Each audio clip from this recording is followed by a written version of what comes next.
Mais qu'est-ce qui se passe encore aux États-Unis? Ils ont encore essayé de déglinguer Donald Trump. Bon, le problème, c'est que là, ça ne sera pas encore pour cette fois-ci, quoi. Alors, ce qui s'est passé là, ça pourrait vraiment changer pas mal de choses, mais je pense pas que aux États-Unis. Ça peut avoir des répercussions vraiment sur le monde entier. Je vous dis ça parce qu'ils ont encore essayé de dézinguer Trump pour pas qu'il se présente aux élections de 2024. Mais là, manque de peau pour eux, il s'en est encore sorti presque indemne. Et ça reste quand même une grande victoire pour lui, parce qu'on est dans une période qui est quand même assez compliquée, que ce soit là-bas ou ailleurs. Et il semblerait que les gens qui sont opposés à lui, je ne vais pas prononcer le mot ici, fassent tout pour le bloquer et pour l'empêcher d'accéder à la candidature pour les élections américaines. La Cour suprême du Colorado a décidé de le rendre inéligible pour la présidentielle en se basant sur le 14e amendement. Ils ont déclaré Donald Trump inéligible à cause de ce qui s'était passé au Capitole. Et ça a foutu un boxon pas possible, et ils ont été, pour certains, se demander si ça allait pas tourner à l'affrontement entre les partisans pro-Trump. Enfin bref, vous avez compris, je veux pas trop en dire ici.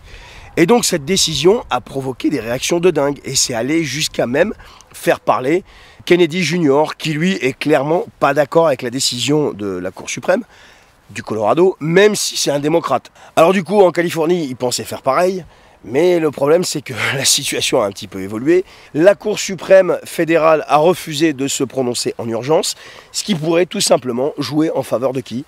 Donald Trump. Et en défaveur de qui? Joe Biden. Et aujourd'hui, quel que soit ton bord politique, quelle que soit ton idéologie, si tu prends un petit peu de recul et si tu es un minimum honnête avec toi-même, tu te dirais quand même que compte tenu de tout ce bordel dans lequel on vit aujourd'hui, dans le monde entier, je parle de l'Ukraine, je parle d'Israël, de Gaza, machin, et ailleurs, parce qu'il y en a plein ailleurs, desquels on ne parle pas, ou très peu, tu te dirais que Donald Trump, étant donné sa stature, sa personnalité, ce qu'il a fait aux États-Unis durant son premier mandat, il reste quand même l'homme de la situation pour apporter un équilibre et une stabilité dans ce monde qui devient complètement fou. Il te faut un mec comme ça face à Poutine.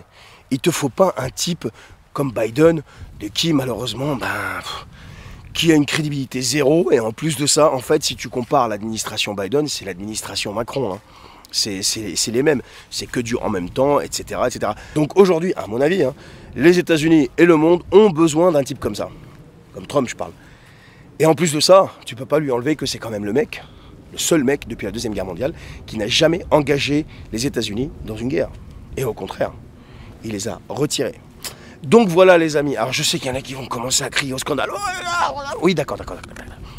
Reste honnête avec toi-même, prends du recul, fais ton examen de conscience et tu verras que ce que je dis, c'est pas totalement faux. Il y a un petit peu de vrai dedans. Allez, à bientôt.